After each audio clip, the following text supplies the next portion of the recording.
Nueva propuesta de Díaz ahora quiere subir el SMI a los autónomos por ley cada 6 meses. Había planteado revisar el salario mínimo 2 veces al año según la inflación. La ministra de Trabajo había lanzado una propuesta nueva para subir el SMI en 2026. Ahora su idea es que los incrementos salariales se hagan de forma automática según el IPC y 2 veces al año. La vicepresidenta segunda y ministra de Trabajo había enviado a los agentes sociales la primera versión del borrador del texto para subir el salario mínimo interprofesional SMI que tenía que asumir todas las empresas con empleados en 2026 y al parecer finalmente se por ahí el incremento automático de este umbral para que aumente al mismo ritmo que la inflación. La ministra de Trabajo anunció a principios de año su intención de aumentar cada ejercicio el SMI de forma automática, indexándolo por la ley de la inflación. Ahora la novedad, según sería que el borrador del decreto ley incorporaría este incremento para que proponer además que se aplique no una sino 2 veces al año. De salir adelante, los autónomos podrían enfrentarse a 2 posibles incrementos de sus costes laborales que aumentarían al mismo ritmo que el índice de precios al consumo IPC.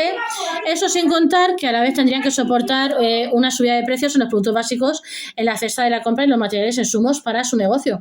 A esto se suma que el texto también habría incluido, como ya avanzamos, la prohibición de que los negocios cuenten con la ayuda de los complementos y pluses que cobran sus empleados para absorber la subida del SMI. La idea que parte de una propuesta de los sindicatos, UGT y comisiones obreras será modificar el reglamento de los complementos y pluses salariales para que las empresas no puedan contabilizarlos con el objetivo de absorber la subida del SMI. El nuevo modelo de cálculo del SMI que propone para los autónomos y empresas, el nuevo modelo de cálculo del SMI que había trasladado el gobierno a la patronal y sindicatos consistía en fijar por ley que el salario mínimo en nuestro país nunca puede ser inferior al 60%. Ahora mismo con la cuantía actual ya se alcanzaría prácticamente ese importe, pero el sueldo medio va aumentando constantemente. Si la intención de la ministra llega a buen puerto y consigue por la ley SMI tenga siempre que ser al menos el 60% del salario medio español y además se indexa la inflación, ya no harían falta más negociaciones. Por lo tanto, los costes de los autónomos subirían de manera constante al mismo ritmo que en el que aumentaron los salarios en España. Hay que recordar que de 2018, cuando el PSOE entró en la Moncloa, se han registrado 6 subidas del SMI. Ahora mismo se encuentran los 1.134 euros al mes por 14 pagas, mientras que hace 6 años era de 735 euros al mes por 14 pagas. Posible aumento de entre un 2% y un 5% anual. Se incorporará por ley una subida automática. Es previsible que los costes de los autónomos pudieran subir cada año entre un 2% y un 5%, que ha sido la media de aumento de la inflación en los últimos años. La idea es que el gobierno puede subirlo cada 6 meses y el aumento aplicado a comienzos de año no cubre la inflación, es decir, si el IPC crece a un mayor ritmo que el incremento aplicado por el gobierno. Rechazo a las subidas automáticas del salario mínimo. Tanto ATA como la patronal COE ya enviaron a principios de año un comunicado oponiéndose a las nuevas medidas que anunció la ministra de Trabajo por aquel entonces. La subida que plantea Díaz para el SMI sería de como mínimo el 60% del sueldo medio en España. Se defendió en su momento que el salario mínimo debe ir incrementándose siempre atendiendo a parámetros técnicos de aumentarse de forma automática cada año. Los negocios debían cargar con nuevos costes que afectarían especialmente a los autónomos y micropymes con empleados, sobre todo aquellos que tienen entre 1 y 3 empleados. El SMI deberá alcanzar el 60% del sueldo medio en España, al margen de las subidas que propongan los sindicatos, que rondarían un 4%, y las que decida la mesa. Se sabe ya ahora mismo que habrían un umbral mínimo para establecer el aumento.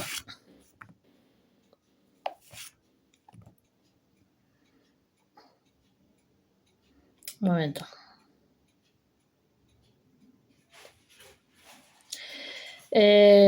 El salario mínimo debe ir incrementándose, debe alcanzar el 70% del sueldo medio en España, que rondaría un 4%, las que decida la mesa. Se sabe ya ahora mismo que habría un umbral mínimo para establecer el aumento, el 70% del sueldo medio en España, alcanzar e incluso superar esta referencia sacada de la Carta Social Europea, uno de los principales objetivos del gobierno en esta legislatura. A día de hoy, el Instituto Nacional de Estadística INE todavía no habría hecho públicas las cifras oficiales y definitivas del salario medio en España entre 2025, por lo tanto no se podía saber con exactitud cuál sería exactamente el dato que usará como referencia a la mesa para establecer el incremento del SMI en 2026. Ahora bien, según las últimas cifras publicadas por el INE, marcaban el sueldo medio en España hace apenas un año y medio en unos 28.000 euros brutos al año.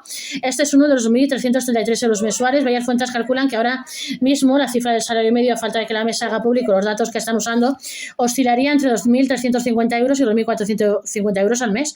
Por lo tanto, el 60% de esta horquilla está entre 1.410 y 1.470 euros brutos al mes. Para llegar a 1.410 euros, el incremento absoluto tendría que ser de 28,67 euros al mes.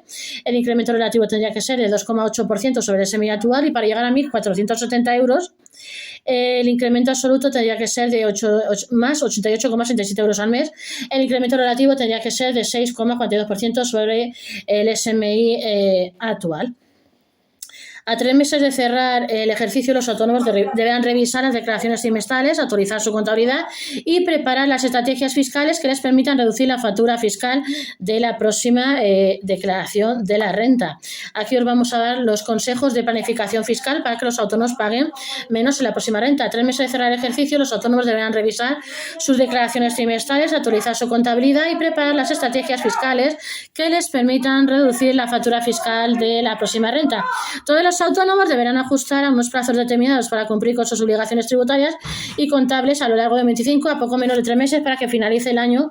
Aún quedan varios trámites pendientes con Hacienda que conviene tener en cuenta para evitar sanciones. Planificar el cierre del ejercicio resulta fundamental para optimizar la carga tributaria.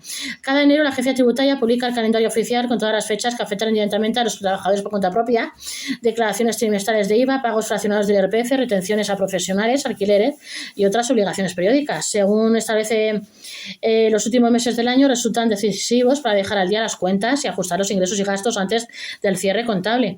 Una correcta planificación en esta etapa puede marcar la diferencia entre pagar más o menos impuestos en la declaración del próximo año. Por ello, se insiste en que los trabajadores por cuenta propia revisen su situación fiscal y calculen posibles deducciones. El cierre del año y previsión para que los autónomos paguen menos en la renta. Con la renta final del ejercicio a la vista, los autónomos pueden aprovechar los últimos meses del año para planificar estratégicamente su cierre fiscal y reducir el importe de su próxima declaración de la renta. Algunas de las recomendaciones vigentes en 2025, mientras que otras han incorporado matices y novedades derivadas de posibles cambios normativos, de diferir cobros y adelantar gastos como base de una buena planificación fiscal. Una de las claves que se recuerda es gestionar adecuadamente la imputación temporal de los ingresos y gastos. En la práctica significa que si el autónomo prevé un ejercicio con beneficios elevados, puede resultar más conveniente diferir determinados cobros al principio de 26, de modo que tributen en el ejercicio siguiente y no incrementen el tipo efectivo de este año. Por ejemplo, si un profesional realiza una venta el 30 de diciembre por 40.000 euros, deberá declararla en la renta de 2025. En cambio, si la misma operación se formalizara el 2 de enero, el ingreso no se declarará hasta julio de 2027. Este criterio también es aplicable a las ganancias patrimoniales como las procedentes de criptomonedas, donde el momento de la venta determina el ejercicio fiscal en el que se tributa. Asimismo, se recomienda adelantar determinadas inversiones o gastos deducibles antes del 31 de diciembre, especialmente si el autónomo prevé un ejercicio con altos ingresos. En estos casos, adelantar el gasto puede ayudar a reducir la base imponible y el pago final de la renta. Revisar y aplicar todas las deducciones disponibles. Recordamos también algunas deducciones que no deben pasar por alto los trabajadores por cuenta propia, que son las siguientes. Las aportaciones a planes de empleo simplificados que permiten reducir hasta 4.250 euros la base imponible, además de los 1.500 correspondientes a los planes individuales. También es posible aportar hasta 1.000 euros al plan de pensiones del cónyuge, siempre que éste no supere los 8.000 euros de ingresos anuales. La compra de vehículos eléctricos, una deducción en incógnita para 2026. Una de las recomendaciones más habituales en los últimos ejercicios fue la adquisición de vehículos eléctricos, ya que permitía aplicar amortización libre y con ello reducir el rendimiento neto de la actividad económica. Sin embargo, este año la medida se encuentra en el aire. No está confirmado que el incentivo se prorrogue para 2026, lo que genera incertidumbre entre los autónomos que están valorando esta inversión.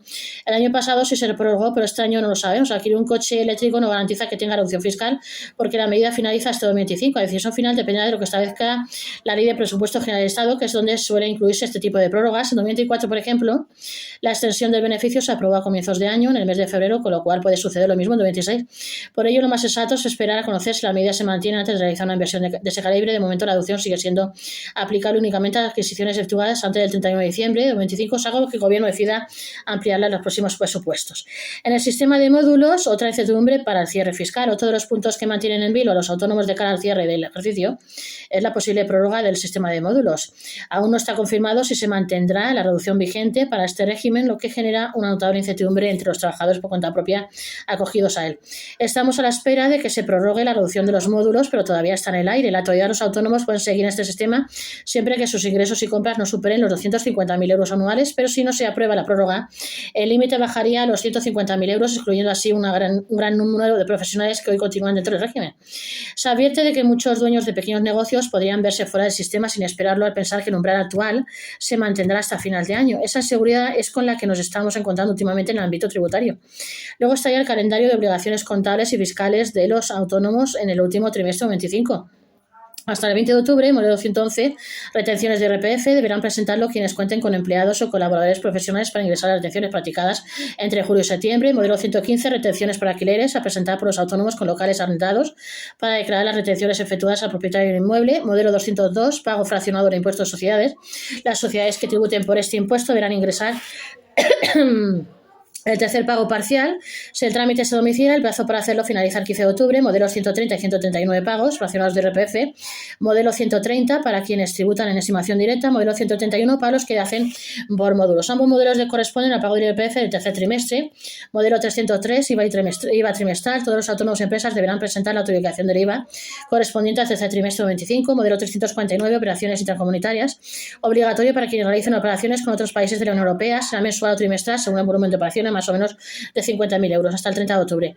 Modelo 303, IVA mensual. Los autónomos que declaran el IVA mensualmente deberán presentar la autorización correspondiente al mes de septiembre hasta el 31 de octubre. Modelo 369, IVA de comercio electrónico para los autónomos con ventas a consumidores de otros países de la Unión superiores a 10.000 euros en el trimestre. Solicitud de inclusión en la cuenta corriente tributaria, CCT. Los autónomos interesados en compensar sus deudas tributarias con devoluciones de impuestos deberán solicitar su inclusión antes de esta fecha, noviembre de 25 hasta el 5 de noviembre. Segundo pago de la renta. Quienes fraccionaron el pago del IRPF deberán abonar el 40% restante. Si el pago fue domiciliado, se cargará automáticamente en la cuenta indicada. Hasta el 20 de noviembre, modelo 349, operaciones intercomunitarias para los autónomos y empresas que hayan superado los 50.000 euros en operaciones con otros países de la Unión Europea durante el mes de octubre, diciembre de 25 hasta el 1 de diciembre. Modelo 303, IVA mensual, declaración correspondiente a octubre para los autónomos que liquidan IVA cada mes hasta el 22 de diciembre. Modelo 202, impuestos de sociedades, presentación del tercer y último pago fraccionado del año. Modelo 349, operaciones intracomunitarias para quienes hayan realizado operaciones dentro de la Unión Europea durante noviembre hasta el 30 de diciembre. Modelo 303, IVA mensual. Los autónomos que declaran el IVA mensualmente deberán presentar el modelo correspondiente a noviembre hasta el 31 de diciembre. Modelo 036 o 037, renuncias y opciones fiscales. Los autónomos que deseen renunciar al régimen de módulos o la estimación directa simplificada deben comunicarlo antes de esta fecha. También deberán hacerlo quienes quieran acogerse al régimen especial del criterio de caja para el ejercicio 2026.